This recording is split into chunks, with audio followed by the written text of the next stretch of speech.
So we saw you at youth environment assembly sessions, and it is really inspiring, right? Just to hear your whole journey and the kind of incredible action that you are taking at grassroots level.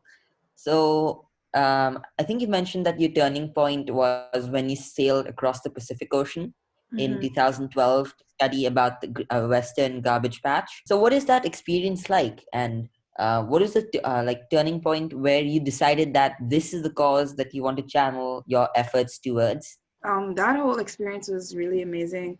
I got to sail from the Marshall Islands in the Central Pacific Ocean all the way to Japan to study the Western Garbage Patch. And at the time, it was an area of the ocean that hadn't been surveyed in nearly a quarter of a century.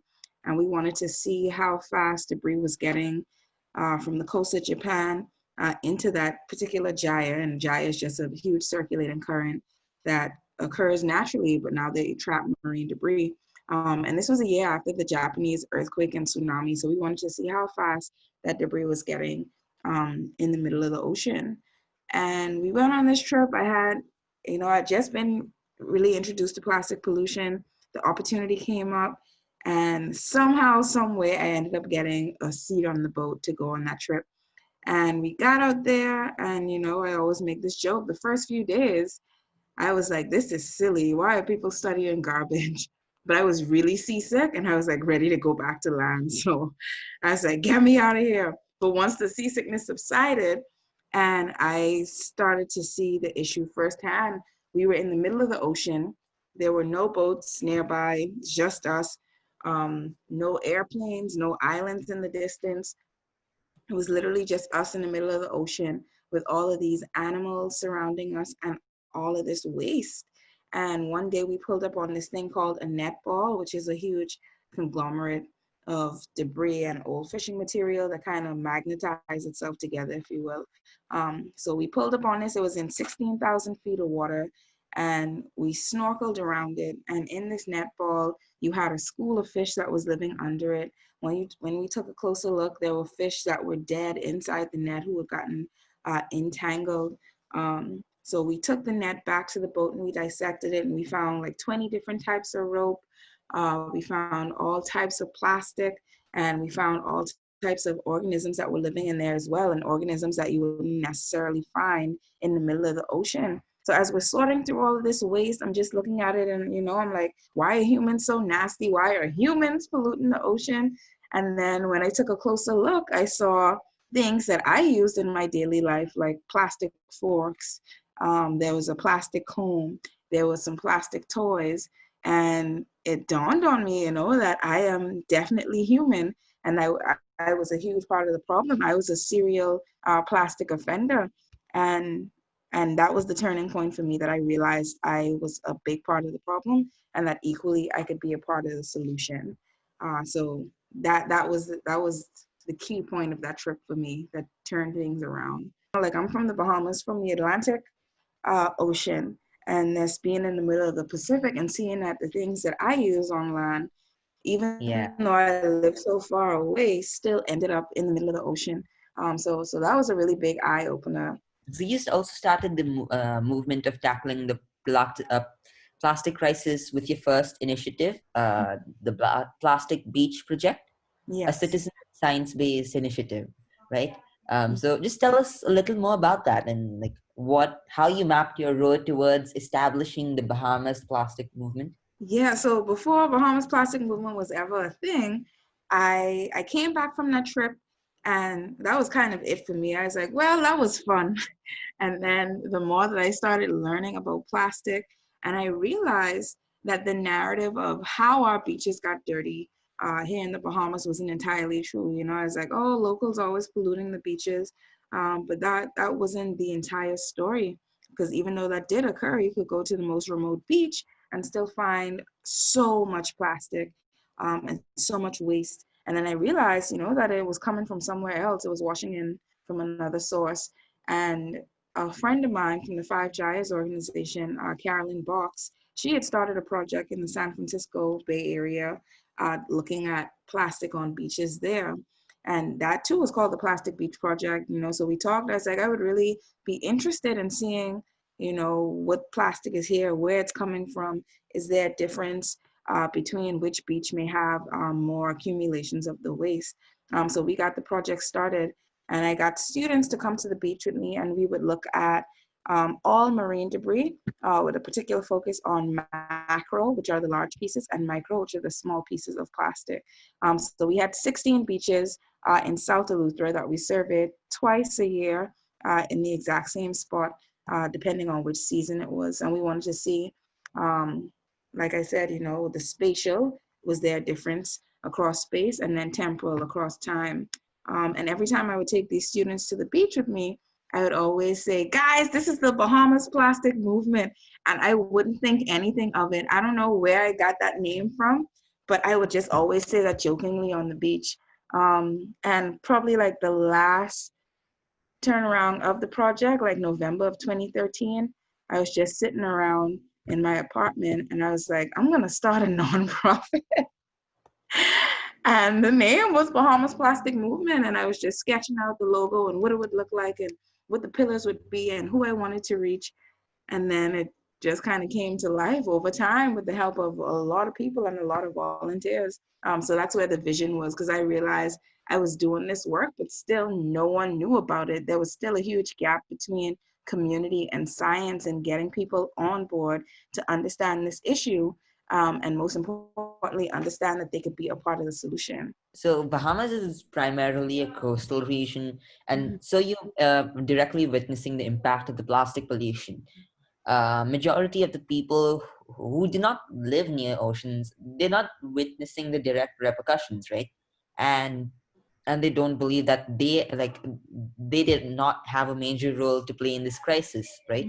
And in some cases, they're not aware about this. So, what is the extent of this crisis? It's pretty bad. Every time, okay, so it's so bad that every time I talk about it, I have to laugh or smile, which kind of gives this impression that everything's all good. But we have this saying here: if you don't laugh, you'll cry. And I always tell people, fighting this fight, it's a fine line between depression and inspiration. So I stay on the positive side of things. But it's really bad. The trajectory of plastic that's being produced is increasing exponentially every year. And that's also reflected in the amount of plastic that's in the ocean. They say every year 8 million metric tons of plastic enters the world's oceans, 5.25 trillion pieces of plastic, and that's the microplastic. That's not even accounting for the large bits and the large pieces that are out there. Enter the world's oceans. 100% of sea turtle species are impacted by plastic pollution, either through ingestion or entanglement. It has a really negative impact on marine life, on human health, because of all the chemicals that are in it. And plastic is not just a problem at the end of its life cycle, which is dealing with its disposal and its ability to end up in the ocean, but also from its production, from the extraction of the fossil fuels that are needed to create it, to where it's produced, to how it's consumed, and how short of a time it's utilized for. As we talk about single-use plastic especially, and then you look at the disposal. So it's an issue across every span of its life cycle. And that impact especially is seen here in the Bahamas, in the Caribbean region, where the marine litter concentrations are projected to be 3 times the global average. And by 2025, the amount of plastic that's set to wash up on shorelines here in the Bahamas is some 687 million metric tons. And that weighs more than all the people that live in this country. So it's like all this stuff is washing up here. What do we do with it? Where does it go? How does it impact our health, our livelihoods, and our marine life? So it's a really complex issue when you talk about plastic pollution, because you're looking at it from the ocean realm. You're looking at microplastics, you're looking at microfibers, and there's just a study that was published, I think last week or so, that shows that microplastics have been found in human organs. 90% of tap water tested around the world has microfibers in it. It's found in fecal matter of humans. So it's definitely a part of us. It's in us. It's in the fish that we eat. So now trying to understand what are the true health implications of that on human health. So it's really complex. It's gets really heavy at times, but the situation is dire and we definitely got to do something about it. It's in the top three environmental concerns facing the world right now. There's this like fact that if you were to take all the plastic from the ocean surface and pile it up, it would be enough to stack it up to here to the moon and back I think twice. I have heard that stat before, but you asked a really good Yeah, question about, people who don't live in coastal areas and how they might be impacted. I think the thing about plastic pollution, and the whole idea around it is that it's a tangible subject, right? When we talk about climate change, when we talk about coral conservation, it's easier for me to connect to corals because, I live where there are coral reefs. I've snorkeled on those reefs, so I'm connected. I understand. When we talk about climate change, even though people get it, it's still such this big thing that's kind of hard to put all the pieces together. But when we talk about plastic and plastic pollution, it's something that we're all connected by. We're all connected by waste. We all generate waste. We all use something in our daily lives that's made out of plastic, that requires the use of plastic, that's wrapped in plastic. So even if we aren't in a coastal setting, we understand that the items that we use or the products that we use, they go either to the dump or they end up on someone else's doorstep or on someone else's beach. So I think just helping people to see that, we are equally connected to this issue and that we have some tools that we can use together to reduce the impact is important. ignorance isn't bliss. No, it's not. We can't get away with that anymore. We live in Yeah. the age of information. It's hard not to know something. One of the biggest milestones for you was when you successfully engaged the government of Bahamas in banning single-use plastics in the entire country, which is like mind-blowing. So, and the kind of results youth aim to reap from their advocacy, right? Mhm. So, just talk to us a little, like how you successfully got that policy in place, and what were the key challenges and like experience. Mhm. So how that whole thing came about, I was dancing around the idea of, trying to do a band. And when I set out, I had like these goals that I wanted to hit in 5 years. And getting the Bahamas to ban plastic by 2020 was one of them. And in 2017, at our plastic pollution education and ocean conservation summer camp, which is a program that our organization hosts, we decided to take it on. And the mission of that particular year was how do we get the Bahamas to move towards becoming plastic free.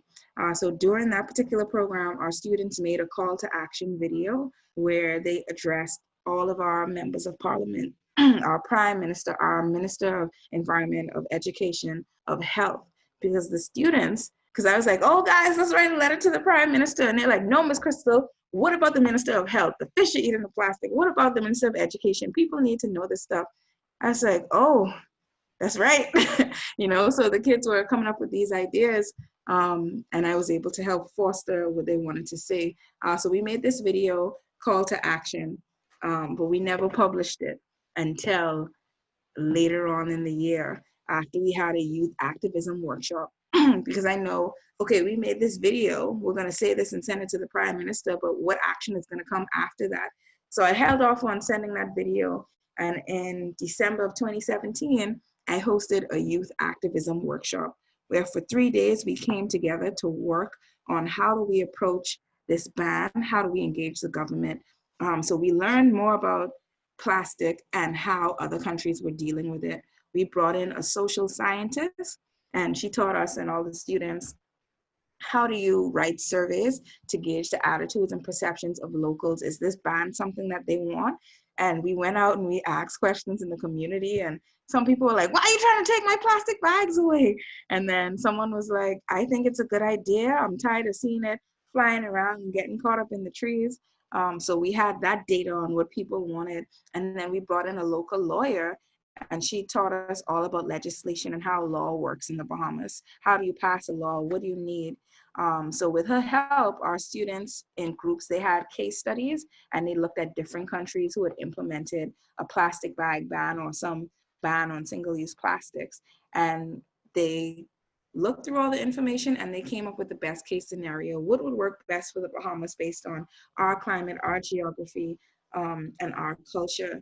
And then with that information, with the help of the lawyer, we were able to write a draft bill of what a plastic bag regulation would look like for the Bahamas. So with that information, we flew from our island of Eleuthera all the way to the capital city of Nassau in New Providence to meet with the Minister of Environment.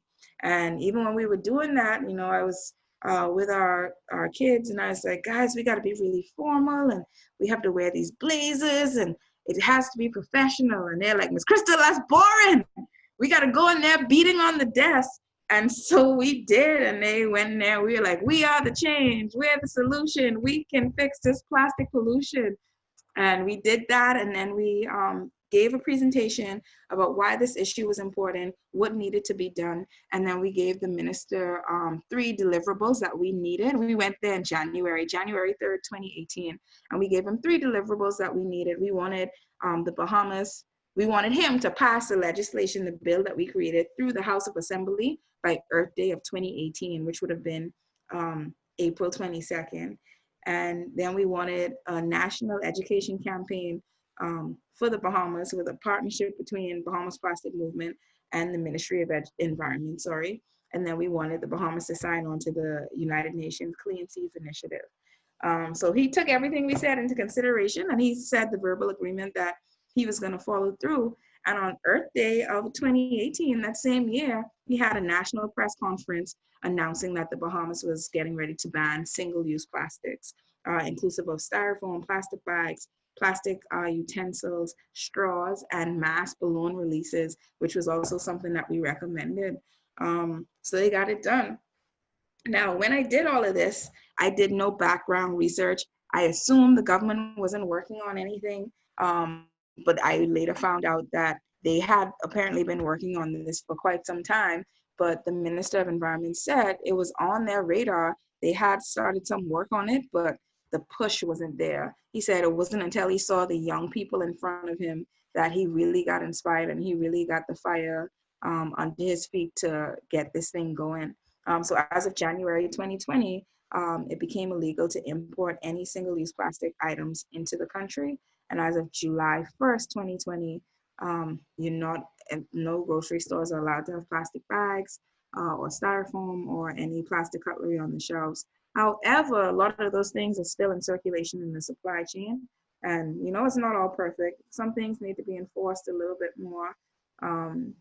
And some people might still be disconnected from the issue, but it's happened. It's a law, so yeah, that's how it came about. That's a long story. I have a lot of ideas, but it's working with young people and the children here who help bring these ideas to life. And it's really a partnership. It's not me trying to tell them what to do, but it's asking their advice. Like, what do you guys think about this? How should we go about this?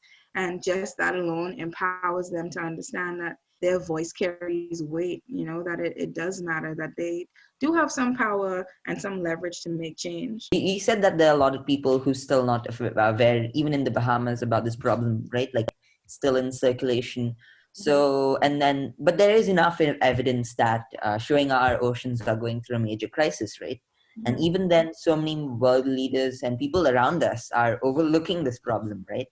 So how do we get such people on board? Not just like the one from the individual to the ones in power. So this whole thing, it's and I know I say a lot about youth. I really do believe that youth are the change, right? That they have the capacity to make change.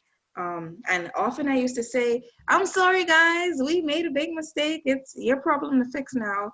And Greta Thunberg said something really powerful. She's like, how dare you? How dare you put this on us? Like, you created this problem and now you're looking to us to fix it. And I was like, dang, she's right. So there's a difference between empowering youth versus relying on them wholeheartedly to fix everything, because that's not the solution entirely. But I think that when we talk about solutions and engaging people, it has to be interdisciplinary. It can't just be science. It can't just be youth. We need everyone on board, from businesses to government to international governing organizations as well, and industry. I can sit here and talk all day about youth and all the things that we do, but the fact of the matter is that plastic is still being produced, and not until we turn the tap off on production will we really see, any significant changes in plastic pollution. So when it comes to engaging governments, I think what works too is, and it's sad that we live in this era, is like, money talks. Like the plastic industry is $1 billion industry. So for our government, tourism is it's our main industry. And right now with COVID, like no one's coming here, so the economy is going to face a really significant downturn, which is going to be Yeah. pretty scary. But when we talk about the impacts of plastic, there was a paper that came out that showed how much money you can lose from tourism if your beaches are dirty. So how do we engage these people? We have to speak in terms that interest them, whether that's engaging citizens to show that we have a citizen army that's behind whatever changes that we're proposing. But Yeah. I think we need to have talks with industry. We need to have some synchronization across all these sectors so we can make real change. Like single-use plastic just uses up so much materials, right? Right. And if you take something like circular economy, we could save, there's like the research says that we can save like around $60 billion, right? Yes. Yes. And Yeah. that is something I'm really interested right now, because even for us living in the Bahamas, we do our beach cleanups and it's great. But then the waste just goes right to the landfill where it's openly burned, Yeah. and we get those toxins right back. So when I think about all this waste, quote unquote waste that we're producing, and you're talking about circular economy, it's like, how do we switch the lens and not see this as waste, but see the value in it, see the fact that it required a lot of energy and resources and materials to make, that just somehow loses value after it's been used for such a short period of time. So how do we create structures or economies here in the Bahamas, in small island developing states especially, that we envision this waste of, okay, this is a plastic bottle, rather than ordering virgin material or ordering new plastic to be shipped into the country, we're going to take this and do something with it and upcycle it into something useful. All right, that sounds easier said than done, but that's something I'm interested in. What keeps you motivated and inspired? Like, do you ever overcome a sense of hopelessness and like, yeah, that how do you do that? Yeah, all the time. It gets hard doing this work, and even like doing this interview, I'm like, oh God, people are gonna expect me to have answers. I don't have all the answers. I don't know. But every time I get to talk about this work and what keeps me going, it gets me re-inspired and re-energized. And the thing that does that is working with youth and the students that I work with. I remember one time being really burnt out and feeling, really hard on myself. And with our plastic education camp that we host, it's a tuition-free program where students come and they learn all about the issue of plastic pollution, and they're engaged in hands-on scientific research and art and activism and media stuff and community outreach. And one year I was thinking about not having camp because I was like, I don't have any new ideas. I don't want to do the same thing over. So I was with my students and I was like, guys, what if we don't have camp this year? And they looked at each other and then they looked at me and then they like bursted into laughter. And they're like, guys, you think Miss Kristal is serious? Miss Kristal, you can't be serious. We need this. We look forward to this. What are we supposed to do? What are the children going to do? And it was in that moment I realized that this wasn't about me, and it was selfish of me to think that because I didn't have an idea, or I perceived that I didn't have an idea, a new idea or a way forward, that I shouldn't do the program. And them saying that made me realize that my ministry or my mission, my what I was ordained to do was to empower young people and inspire them around plastic pollution to do this work and to keep going. And that for me to keep going, that I need them. So that's what keeps me going. Every time I'm sad or, I'm just like in a lull, and I get with my students and we're working on projects, and just to see how excited they are. Miss Kristal, I have an idea. I was thinking we should do this. We should do that. Let's go there. Let's do this. And, they're so excited, so passionate, so energetic. The way that they they absorb information, and they can regurgitate it in a way where they feel confident in sharing their knowledge. It really makes me happy. But outside of talking about plastic, it's the fellowship, the relationships that you're able to build, and it's a two-way street where I'm getting things from them in return, imparting knowledge on them, and also getting it back. And then also the countless laughs, like between us, all the jokes. It's really, I don't know, that makes me really happy and fulfilled. So that's what keeps me going. So shout out to all the plastic warriors, all my kids here in the Bahamas, especially on the island of Eleuthera and Harbour Island. You have like many experiences with many Mhm. youths, right? Like many youngsters. So what are the qualities and skills that some like children must hone, like youth must hone when it Mhm. comes to being effective advocates of change for our environment? That is a great question. And I've been looking at this in some of my students. Courage is a big one, not being afraid to speak in front of an audience, or afraid to try something new, or afraid to learn about something. Leadership qualities, especially, can you get the group organized? Can you get things going independently without having to be prompted? So I think leadership, courage, and the things that underscore both of those are confidence. You have to be confident that you can do it, even if you're afraid. I always tell my students, acknowledge your fears, but don't accept them. Because it's valid, it's a thought. Everyone gets nervous, but don't accept it as your reality. So I would say confidence, courage, and leadership. These are really crucial skills.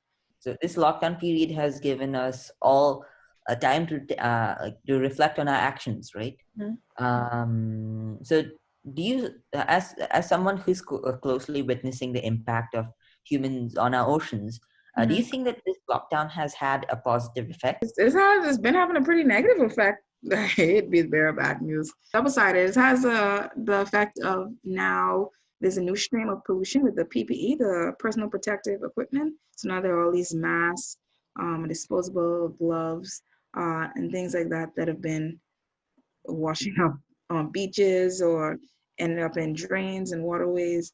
So that's been pretty dire.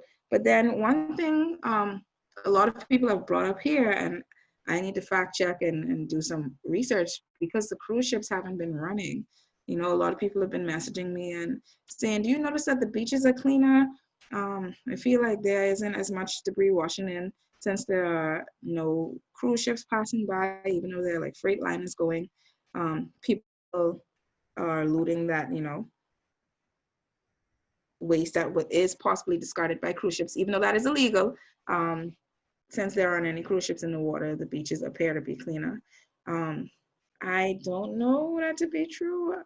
I got to do some research and see myself. Because of the lockdown, I haven't been to a lot of the eastern facing beaches, which is where we get a lot of debris. So I can't really say. I don't have an opinion just yet. I find that when people are connected to things, they're more ready to act on it.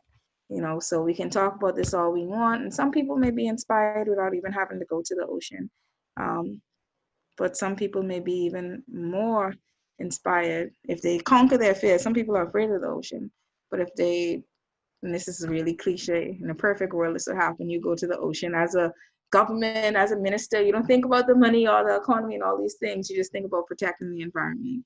But I think connecting to nature is really important, because, like I said, you protect what you love. But once we realize that, nature is a part of us, like we heavily rely on the environment, no blue, no green. So I think getting people connected is most important. And even for me, sometimes, I go to the beach and I try not to think about work. Sometimes I got Yeah. to walk through a big trail of plastic and it's all littered on the shorelines. And Hmm. sometimes I have to say, I just have to put that moment on pause and just really enjoy the sea. Because even since I Yeah. started doing this work, I used to be in the ocean all the time.